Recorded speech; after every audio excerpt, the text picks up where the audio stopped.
and welcome to another episode of From the Wheelhouse.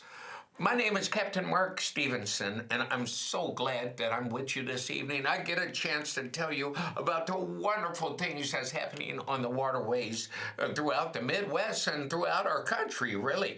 I can't tell you how excited I am that you're with me today. Today is a live call-in talk show, and you can call in and ask any questions you want. As a matter of fact, you can even give your opinion if you want. I don't care. I'm going to listen to you and take your suggestions. My telephone number is at the bottom of the screen right below our sponsor's name, Dreamcatchers Incorporated. And our telephone number is 312-738-1060. That's 312-738-1060. Now, you want to today especially grab an ink pen and paper. Make sure that you're writing down some of this great information that we're going to be giving you. We only have 30 minutes.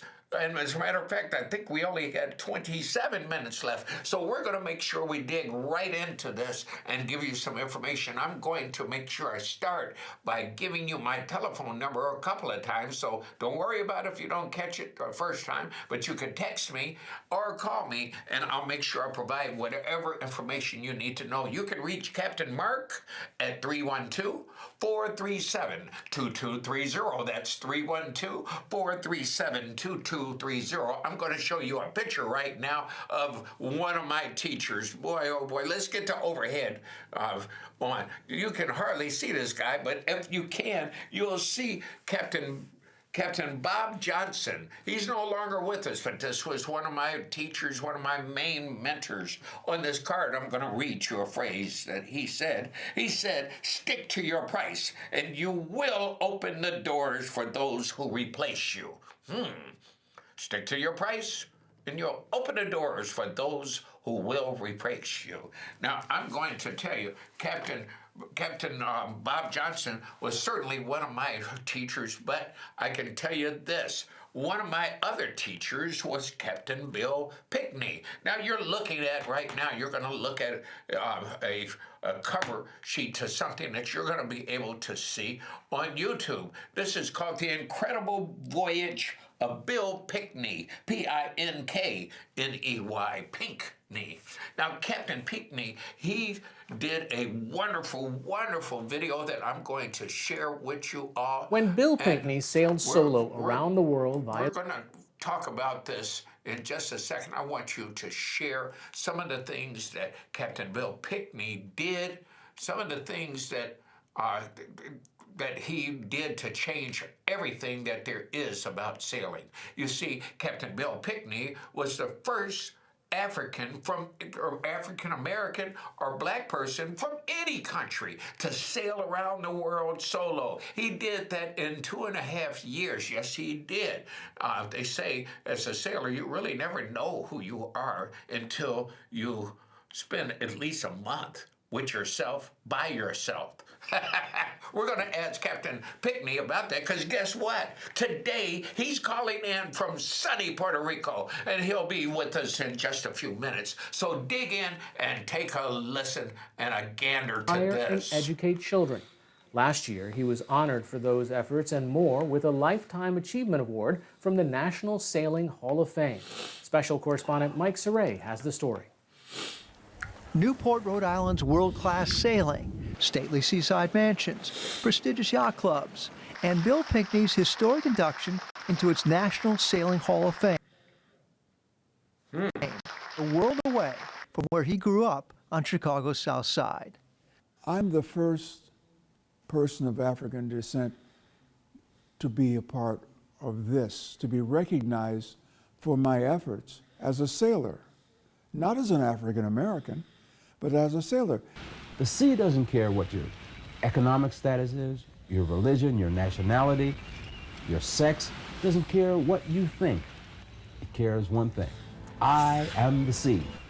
Bill Pinkney chronicled his historic solo sail around the world, the first African American to do it the hard way around the Great Southern Capes, in his 1992 video diary and documentary.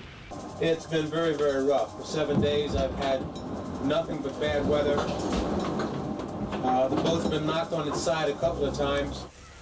Pinckney had been knocked down before while growing up on public assistance on Chicago's South Side. The fact that I was black meant that statistically, before I was 21, I would be either killed from a crime of violence, on drugs, or incarcerated. Now, I never believed the statistics. At 86, he's retired in Puerto Rico, where he first learned how to sail small cargo skiffs while stationed here with the Navy in the 50s. I was a terrible student, but I read this book entitled Call It Courage, about a young man who was an outcast with people in his island in Polynesia. I held that as my dream for a great adventure in my life. After a successful career as a cosmetics executive, Bill Pinckney decided to sail around the world in 1990, while in his mid-50s, as a legacy for his grandchildren, and to teach inner-city students back at his former elementary school how far they could go with a basic education, and by making a commitment, like he named his boat, donated by other sailors and businessmen. Okay, and these lines that The run this lesson way on plans the he map are created with Chicago educators longitude, eventually and the ones connected that his run voyage east with west nearly are latitude. 30,000 Okay. students So throughout the this- country. Now a member of the prestigious New York Yacht Club, he thinks sailing often gets a bad rap for being confused with yachting as an elitist recreation, exclusive to those with more privileged backgrounds than his. But I'm very proud that I am a member of that ethnic group who has been part of the sea all along the African coast, all along the coast of the United States, because the first people and the watermen in this country were slaves. Okay, well, I need to tell you, you need to go online and look up The Incredible Voyage of Bill Pinckney. It's you might have noticed the narrator was none other than Bill Cosby. It's a 1 hour and 5 minute film that changed my life and may change your life also. Something else I want you to have noticed, you probably noticed him wearing an earring. Can we flash back to that still shot? Can we go back to that? Take a look. The man's 87 years old. 87 years old wearing an earring. We're going to ask him about this earring of his because who is he trying to prove that he is? As a matter of fact, why is Captain Mark wearing his earring? We're probably wearing it for different reasons, but this has something to do with sailing. We'll see. We'll see exactly what he tells us about it. I think that's going to be one of the first questions. He should be joining us in just a moment or two. I just want to tell you this. I went to Puerto Rico a couple of weeks ago to spend a few days with him. I could probably spend a couple of months with him, and still that wouldn't be enough to get but a fraction of the information. A man just pours himself into anyone that wants to be a good student. I want to be a good student of Captain Bill Pinckney. I can tell you this because I've learned so much from him. You see, my mission in life, just so that we make it clear, is to bring more people of color into the maritime industry, working on boats. There are over 300 different job categories in the maritime industry. And working in the maritime industry has been a gift to my life and all of those people around me, I'm sure, because I would have probably been a bum. No question about it. I don't think I was born to do anything else but what I do as a boat captain and helping people learn how to drive boats, helping those of you that want to own boats, helping you take those same boats and monetize them. That means put money into your pockets for the people that own boats. I've never seen all the years that I've been doing this. I've been in the business for 46 years, 17 of which I've been a captain, and all the years I've been in the business, I have never in my life seen so many African Americans with boats, especially here in the Chicago market and on the East Coast. I've never seen anything like that before. So I want to make sure that you know that we are no longer the cargo. There are over 300 different job categories. We are today's engineers. We're today's computer operators, fiberglass repairmen, electricians, interior designers, you name it. We are today's maritime industry, and we are no longer the cargo. Now, I understand that we have on the line with us from sunny Puerto Rico, Captain Bill Pickney. Are you with us, Captain?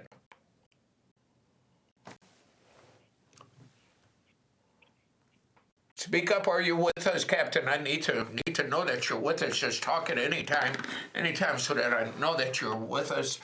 We got a bunch of questions for you, and I want to make sure that everybody knows that last year you were inducted into the Sailors Hall of Fame.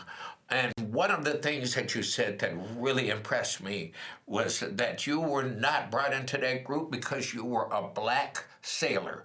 You were brought into that group because you were one of the greatest sailors. Now, you didn't say it like that, but I can say it like that. You definitely have to be one of the greatest sailors. As I took a look at some of those waves. Captain Mark. Yes, sir. Yeah, this is Captain Benton Cook in sunny Florida. Captain Cook, how are you doing? Oh, my goodness. If it isn't the one and only Captain Benton Cook. Welcome to today's show, and it's sponsored by Dreamcatchers Incorporated. Welcome. Hello there, everyone. I'm just so honored and pleased to know that my mentor directly, Mark, and his mentor, Captain Pinkney, who I had the pleasure of visiting with Mark last year in Puerto Rico. That is right. That he used to be on this show. I mean, this is a plum-pleasing pleasure just to be a part of this. Yeah, I see that you, Captain Cook, have moved to sunny Florida. What are you doing down there in the boat business? Well, I'll tell you this. My inspiration for moving down here, primarily, other than the fact that I didn't want to be in snow anymore, was generated by you, Captain Mark. Was it? It was about 5 years ago, 6 years ago. You got me on a boat and had me doing all kind of crazy things and seeing if I was really cut out for this. And I did everything that he asked me to do. I swapped the decks. I got the ropes. I did everything I could to try and discourage you, and you wouldn't quit. You surely did. But I was so taken and enthralled with it that I changed careers. I was teaching at Loyola University. Yes, you were. In the psychology department. And then I went full bore into this. And now down here in Florida, I'm in the Tampa Bay area. Are you? We just experienced the tropical storm Nicole, and a month ago we had Hurricane Ian down here. I thought that was all over. I heard that the boating season was just starting there in Florida. It's just beginning, and my God, through your inspiration, and then absolutely the visit we had down there with Captain Pinkney, I've started my own boating business down here. Wow. The name of my company is Exotic Party Boat. I see. Very good. And you know what? I'm looking at my cell phone right now. I see Captain Pickney is trying to reach me right now. Hold on. Let's see if we can hear Captain Pickney. Welcome to today's show, Captain Bill Pickney. Well, thank you very much, Captain Mark. How are you? Very good. Did you try to call in our direct number that I sent you, sir? I didn't get the direct number. It's in a text message sent to you. And a text message.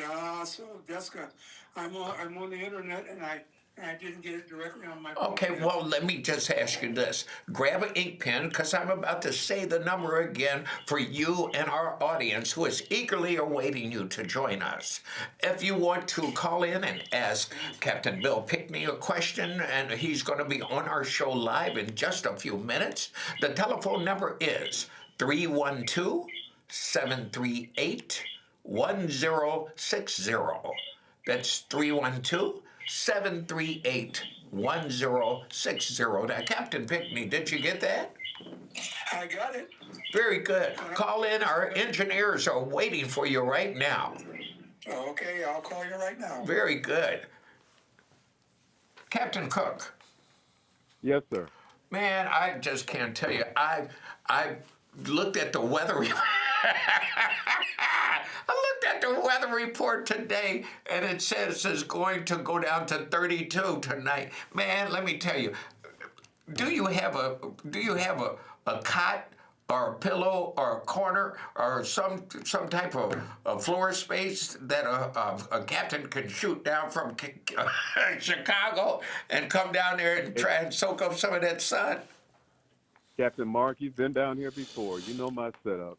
I always have a space for you. Oh man, Anytime, any day. that is too kind of you, brother. That is too kind of you. What do And you? I got a boat or two for you to drive.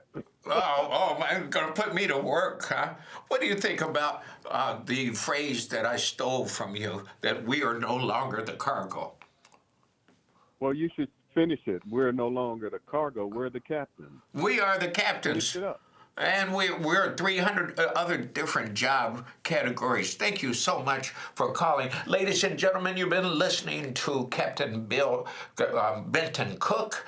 Captain Benton Cook isn't just one of my students, but he's also one of my mentors as well, a dear friend. Thank you so much for calling in today, sir.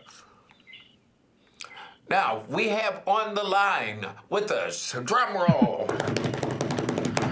Okay, we have a drum roll again.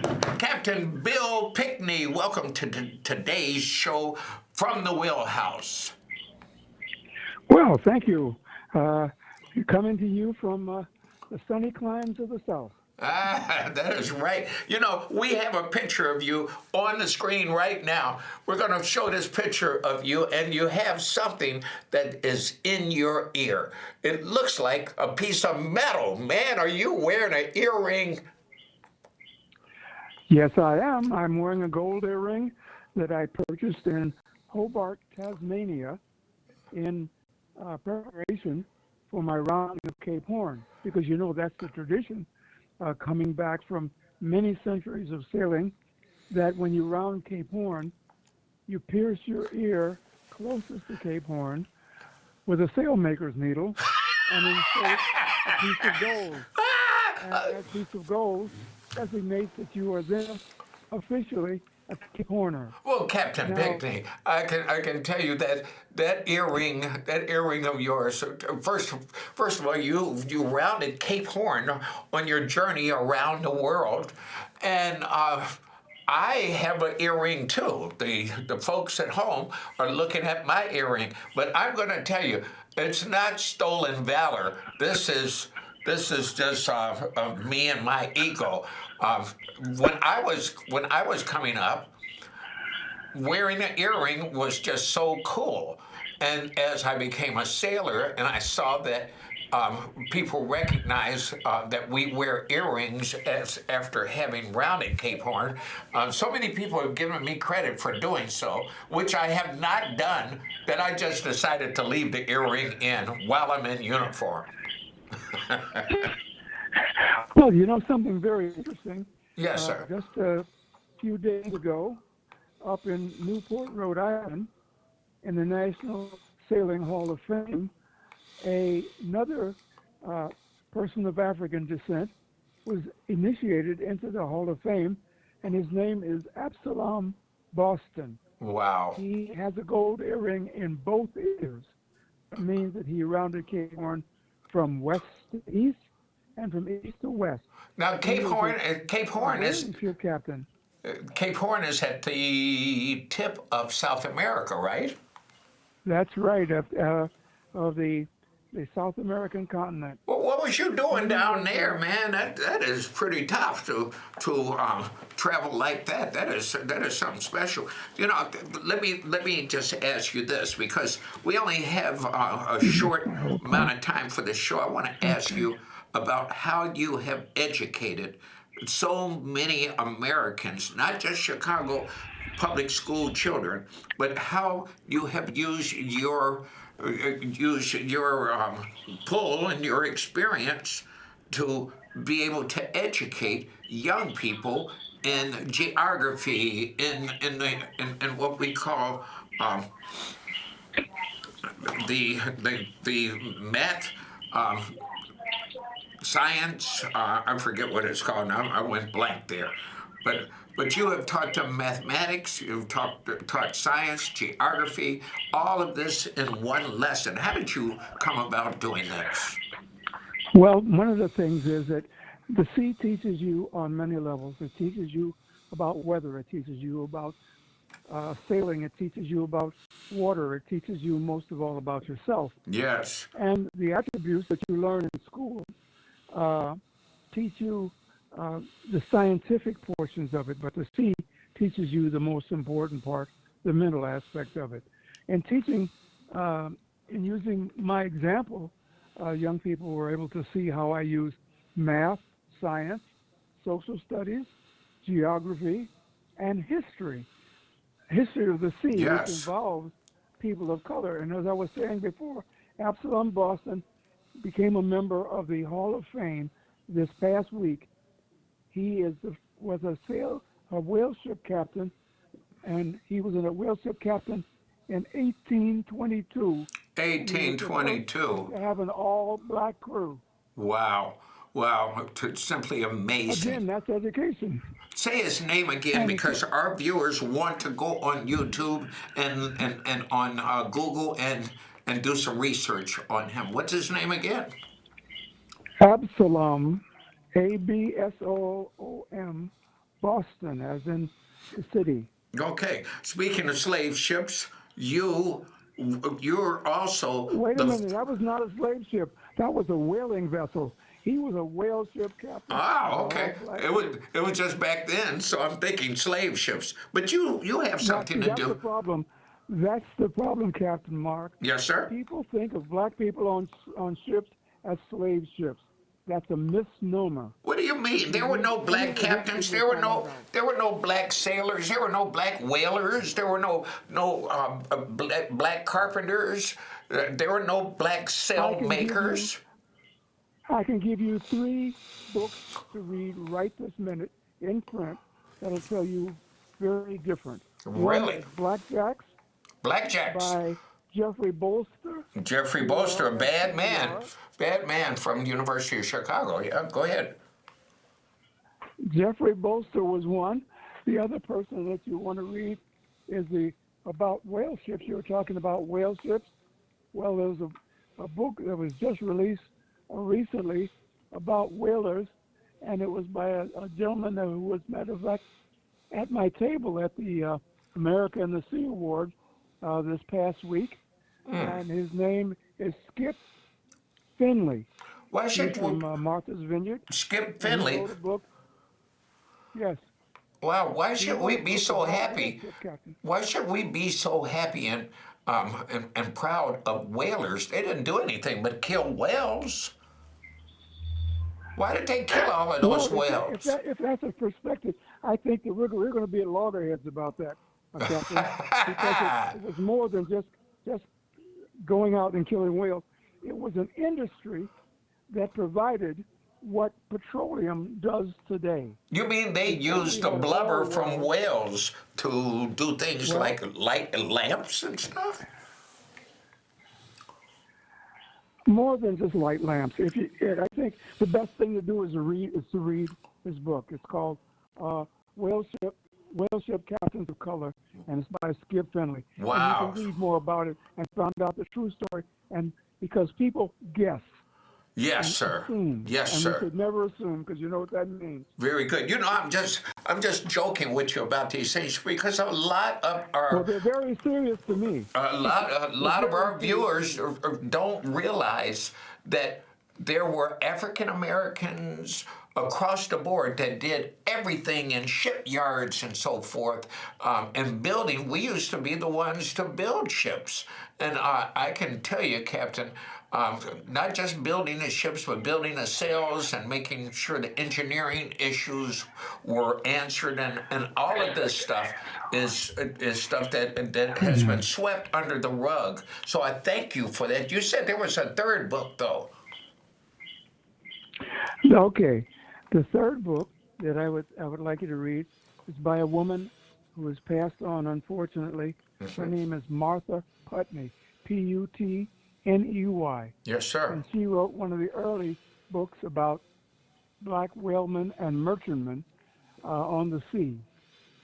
Wow. Okay. Thank you for that. You see, ladies and gentlemen, you see how Captain Pinckney, he just pours himself into us as fast as you can write this information down. And I have to just record him. I'm telling you, he just pours out information and helps us to understand this maritime industry. Let me tell you what the last couple of minutes that we have left. Let me ask you this, Captain. If there was something that we could do here in Chicago to carry on your legacy, what would that be other than that sign that's at 31st Street, right at 31st Street Harbor, that is named for you? What could we do to further the teaching that you have started?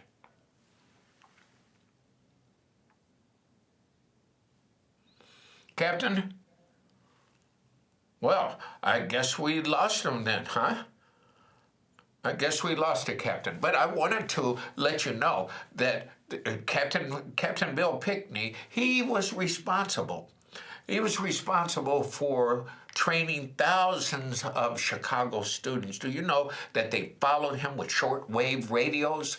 If you look at the video, The Incredible Voyage of Bill Pinckney, you'll be able to see some of the most fantastic lessons that he taught all school ages. Now, he was in addition the first captain of the Amistad, and some of you know what the Amistad is. It's a recreation or a rebuilding of a slave ship where there were some slaves that fought back, and they fought in court and won. They won their freedom because they were stolen from their homes and they were listed as cargo. They were due to be sold in slavery. Captain Bill Pinckney became Captain Emeritus of the Amistad, and you can visit this ship in Connecticut. Listen, we have to go right now. Oh my goodness, I'm getting the signals. This show passes by so fast. I just want to thank Captain Bill Pinckney for joining us on today's show, and we will definitely, before the season is over, be giving him a call back because he can, oh man, he can go. He can teach us some stuff. Thank you also, Captain Benton Cook, for joining us today. And Captain Benton Cook is responsible for helping Dreamcatchers Incorporated to sponsor our show. I just need to tell you, I'm so excited about the off season, not so I can rest, but so I can get ready for you for next season. That's a fact. I'm so blessed. I don't know what to do. I've always said I'm so happy that I'm scared. If it got any better, I'd be afraid because things are going too good. So until then, until next week, that is, same time, same station, Channel 21 at CAN TV. I want you to join us on Channel 21 at 6 p.m. Ask your friends to join us. Until then, I'll see you then. So, Mama, I need you to get the coffee ready, because the kid, he's on his way.